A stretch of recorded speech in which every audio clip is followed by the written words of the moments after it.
Um fim de semana marcado pela segunda aplicação do Enem. A transferência da data de parte das escolas por causa das ocupações acabou refletindo em um alto número de faltas. Dos 8.500 inscritos, mais de 45% não apareceram.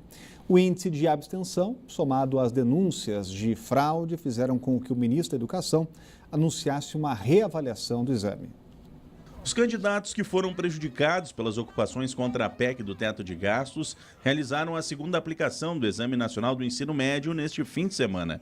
Precavido, a maioria chegou cedo para evitar o risco de perder as provas. Nessa faculdade da 913 Sul, o clima era uma mistura de tranquilidade e ansiedade. Me preparei bastante. Estou ansioso, né? Quero ver até onde eu posso chegar, né? As provas foram aplicadas neste sábado e domingo em 23 estados e no Distrito Federal. A direção do Instituto Nacional de Estudos e Pesquisas Educacionais, Anísio Teixeira, o INEP, fez um balanço dessa edição. O índice de abstenção pelo Brasil chegou a 39,7% no primeiro dia e 41,4% no segundo. Ela falou ainda sobre algumas eliminações. No primeiro dia, nós tivemos 3 participantes eliminados, e no segundo dia 8, né? Por descumprimento de regras gerais do edital. O ministro da Educação, Mendonça Filho, falou sobre uma possível reestruturação do Exame Nacional de Ensino Médio para os próximos anos. Uma consulta pública pode nortear essas mudanças. Essa consulta pública será aberta em janeiro para que todos que queiram colaborar e sugerir aprimoramentos no Enem possam fazê-lo. Mendonça também mencionou as investigações de fraudes no Enem. Aproveitou para tranquilizar os candidatos e descartar o cancelamento do Enem 2016. Os alunos que fizeram o Enem na primeira versão fiquem tranquilos, e os alunos que fizeram o Enem também no segundo momento agora fiquem tranquilos. Quem tentou fraudar ou quem participou de qualquer conluio visando levar alguma vantagem será eliminado do exame. E não vai, a gente, por conta de poucas pessoas, de algumas dezenas de pessoas ou algumas poucas pessoas, a gente não vai prejudicar a grande maioria que fez o exame estudando e se preparando para ele. O resultado final está previsto para o dia 19 de janeiro. O gabarito da segunda aplicação do Enem vai ser divulgado na quarta-feira. E os cadernos de questões também estarão disponíveis para download. Informações no site enem.inep.gov.br.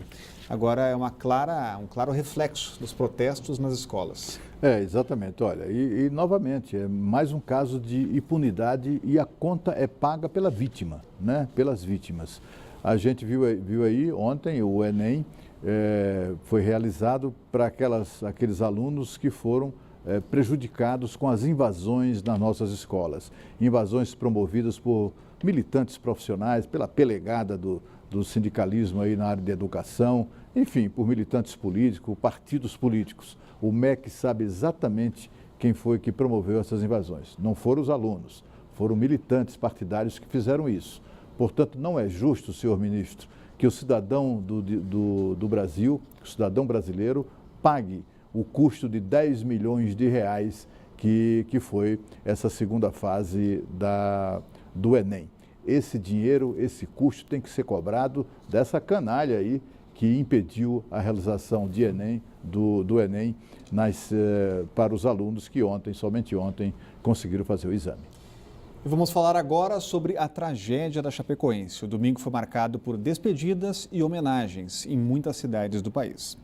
Os corpos de 3 jogadores da Chapecoense foram levados para Porto Alegre.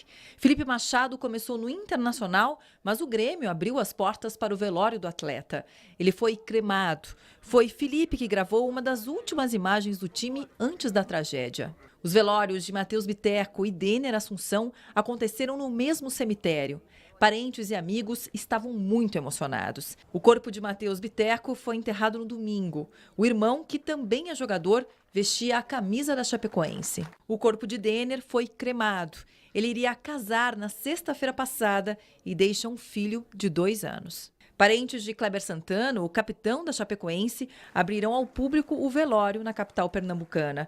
O corpo do jogador foi cremado. O corpo do dirigente Delfim Peixoto seguiu para Balneário Camboriú, em Santa Catarina. Ele era o presidente da Federação Catarinense de Futebol. No Rio de Janeiro foi enterrado o corpo de Bruno Rangel. Familiares estavam muito emocionados. Já o enterro do volante Sérgio Manuel foi em Itapevi, na Grande São Paulo, onde mora a família. Em Curitiba, uma missa de corpo presente foi realizada para o técnico Caio Júnior. A família, os amigos, os jogadores e os técnicos foram à igreja. O corpo de Caio Júnior foi cremado numa cerimônia reservada. Um grande amigo, um grande pai, um grande profissional. Vivi acho que o melhor momento da carreira dele, muito feliz com a Chapecoense, que fica boas lembranças. E o governo deve enviar amanhã a tão esperada reforma da Previdência ao Congresso Nacional. Hoje, o presidente Michel Temer se reúne com representantes de centrais sindicais para apresentar a proposta. A gente volta a falar ao vivo com a Renata Dourado, porque a tão esperada reforma da Previdência agora está chegando ao Congresso, né, Renata? É isso, Rodrigo. A expectativa, como você bem disse, é que o governo envie amanhã, terça-feira, ao Congresso Nacional. Hoje, o presidente Michel Temer se reúne com representantes de algumas centrais sindicais. Essa reunião está prevista para acontecer às 7 horas da noite. Antes, ele vai se reunir com líderes da base aliada, tanto na Câmara quanto no Senado. Também participam dessa reunião o presidente do Senado, Renan Calheiros, e o presidente da Câmara, Rodrigo Maia, para a gente ver a importância que tem aí essa reunião, que vai tratar, claro, da reforma da Previdência. O governo considera também um item fundamental para reequilibrar as contas públicas, mas também o governo espera, o quanto antes, fechar a página da PEC que limita os gastos públicos, né? Então a gente lembra que já foi aprovada em 2 turnos na Câmara, já foi aprovada no primeiro turno no Senado, mas ainda precisa da votação no segundo turno no Senado, por se tratar de uma proposta que prevê aí uma mudança na Constituição, e a previsão é que seja votada no segundo turno no dia 13 de dezembro. Então o governo quer garantir que, de fato, essa votação aconteça antes do recesso parlamentar. Como a gente estava falando, essa questão aí da reforma da Previdência, o governo vai enviar, a expectativa é que envie amanhã, mas é claro que esse ano não há mais tempo ágil nem de iniciar os debates, sequer de possíveis votações. Então, claro que essas votações vão ficar para o ano que vem. O governo, o presidente Michel Temer considera também a reforma da Previdência fundamental para reequilibrar as contas públicas.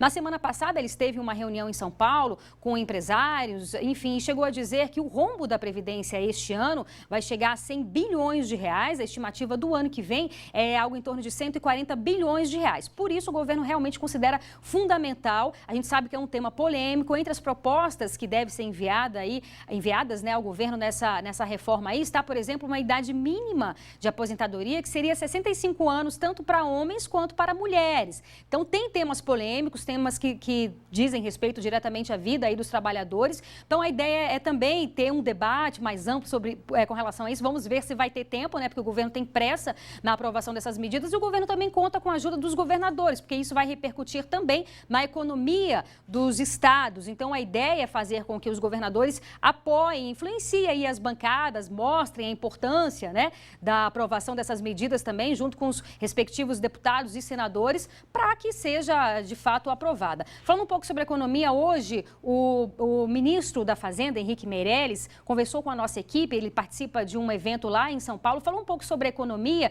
Ele que vem sendo pressionado, né, porque as pessoas acham que a economia não está tão bem quanto deveria. Ele falou o seguinte, que a economia brasileira saiu da UTI, mas não tem condições de sair disputando uma prova, segundo ele, isto é, correndo por um crescimento mais forte. Questionado sobre essa pressão, ele disse que criou-se uma expectativa muito grande, mas que as pessoas não sabiam a real situação crítica econômica do Brasil, mas que, segundo ele, a economia vai bem. Rodrigo. Obrigado, Renata. Acompanhando as discussões da economia, agora esse deve ser o principal desafio do presidente Temer, aprovar a reforma da Previdência. Exatamente. E parece que o Congresso Nacional está ciente da gravidade da situação e da necessidade que tem de aprovar a reforma da Previdência. O presidente Michel Temer já declarou que, se nada for feito em 3 anos, mais ou menos, 3, 4 anos, já não haverá dinheiro para pagar a Previdência, as pensões e aposentadorias, e aí seria o fundo do poço, o fim do caminho. Com relação ao ministro da Fazenda, Henrique Meirelles, é tudo fofoca, minha gente. Não tem nada, não há nenhum dado concreto indicando fragilidade do ministro. O problema, como ele mesmo disse, é que o país ainda luta para pagar, para tentar enfrentar as dificuldades provocadas por um rombo de 170 bilhões de reais deixados nas contas públicas pelos governos do Partido dos Trabalhadores. O problema é esse. O problema é o país resolver essa questão para então recuperar a sua trajetória de crescimento. E a seguir, confirmada a primeira morte por chikungunya no DF. O Band Cidade volta logo depois do intervalo.